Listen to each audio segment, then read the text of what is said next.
बच्चों, आज हम फिर से मिले।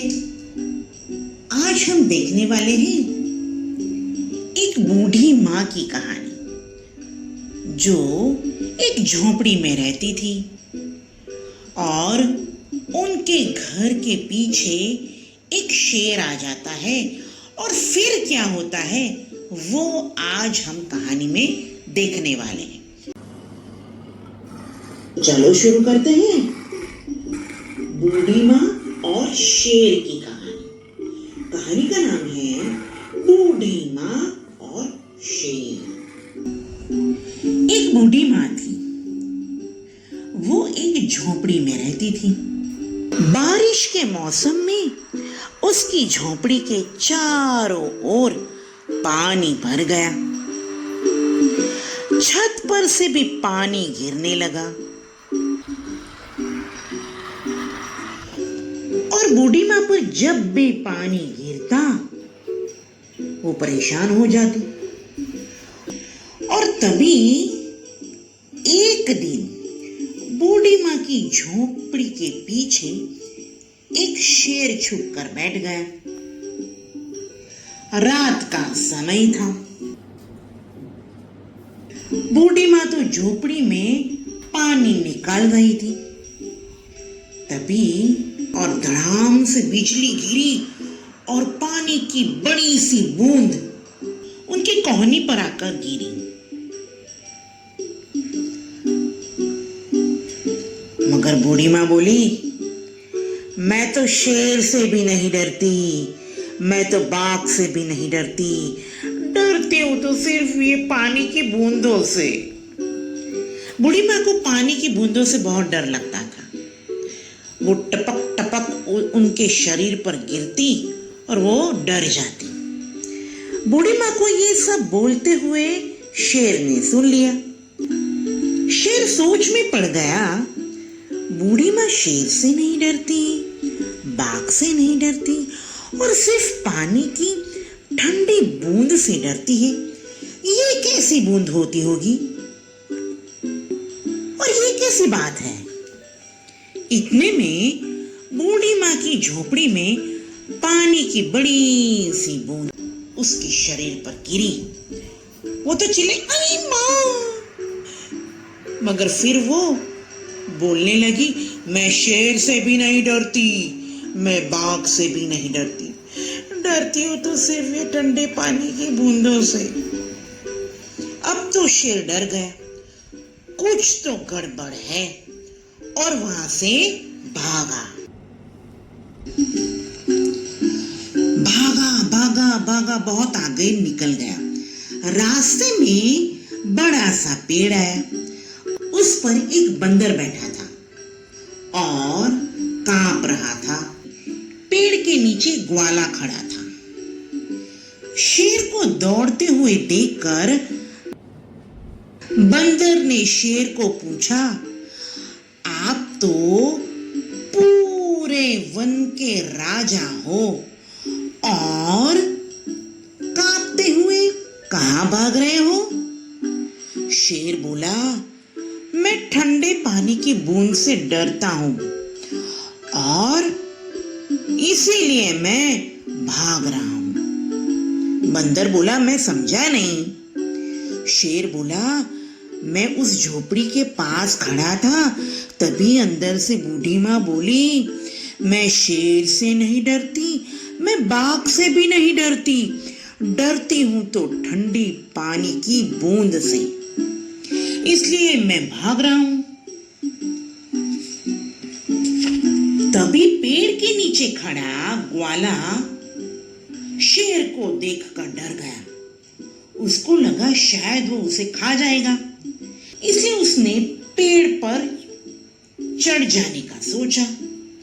जैसे ही वो डाली पकड़ के पेड़ पर चढ़ने लगा, उसके हाथ में बंदर की पूंछ आ गई। उसने तो ठंडी ठंडी पूंछ पकड़ ली। बंदर तो डर गया। उसे लगा शायद ठंडे पानी की बूंद गिर गई और वो तो चिल्लाया, ओए माँ! उसके चिल्लाने की आवाज से ग्वाले के हाथ से पूंछ छूट गई और वो धड़ाम से नीचे गिरा। वो तो चिल्लाया, ओए माँ! उसके चिल्लाने की आवाज से ग्वाले के हाथ से पूंछ छूट गई और वो धड़ाम से नीचे गिरा। बंदर की चीख और आदमी का धड़ाम से गिरना, ये दोनों आवाज सुनकर शेर तो ज्यादा डर गया। उसने सोचा जरूर यहाँ पर भी ठंडे पानी की बूंद आ गई और अब मेरी खैर नहीं। और शेर वहां से भागा भागा भागा। उसी रात एक कनू नाम के ग्वाले की बकरी खो गई थी और वो जंगल में उसे ढूंढने निकला था। और कनू शेर से टकरा गया। शेर तो ज्यादा डर गया। एक तो रात का समय, अंधारी रात, बिजली कड़क रही थी और शेर कनू से टकरा गया। शेर डर के मारे कोने में छुपकर बैठ गया। कनू को लगा शायद वो उसकी बकरी होगी। उसने तो नजदीक जाकर शेर को बकरी समझकर बोला और जोर से डांटने लगा। और वो शेर के कान पकड़ लिए और आगे आगे चलने लगा और चलते चलते बोलने लगा, पता नहीं चलता, सभी बकरियां चल रही थी, तुम कहाँ गई थी? और उसे कनू को पता ही नहीं कि उसने तो बकरी नहीं, शेर का कान पकड़ लिया था। कनू तो चलता गया और गांव आया।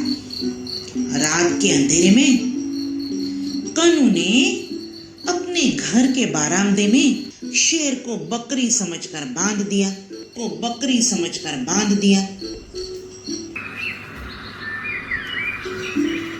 अब तो सुबह हो गई। सुबह होते ही कनू ने अपनी आंखें खोली और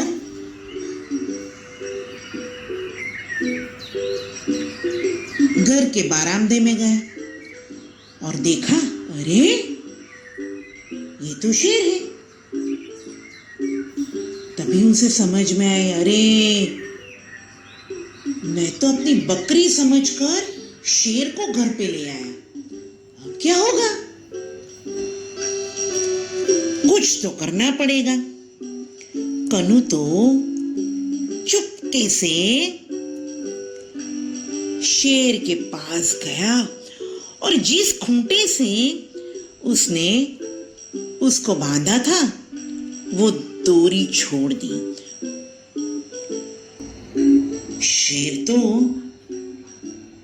जंगल की ओर भागा और सोचने लगा, हाँ, शायद इस ठंडे पानी की बूंद ने मुझे छोड़ दिया लगता है। उसको मुझ पर दया ही लगती है, इसलिए उसने मुझे छोड़ दिया। और वो भागा जंगल में चला गया।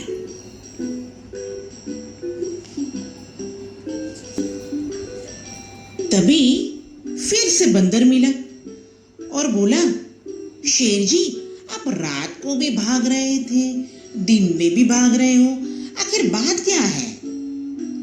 शेर बोला, बंदर, मैं तो बाल बच गया। ये ठंडे पानी की बूंद ने मुझे पकड़ लिया था, मगर क्या हुआ पता नहीं, उसको मुझ पर दया आ गई और सुबह मुझे छोड़ भी दिया। बंदर को कुछ समझ में नहीं आया और बंदर ने बोला, जाने दो। और शेर तो जंगल में चला गया। देखा बच्चों, बड़ी माँ बारिश की छोटी बूंद से डरती थी, मगर उस डर से शेर भागा और कहाँ पहुंच गया। अब हम नई कहानी के साथ फिर मिलेंगे, तब तक के लिए बाय बाय।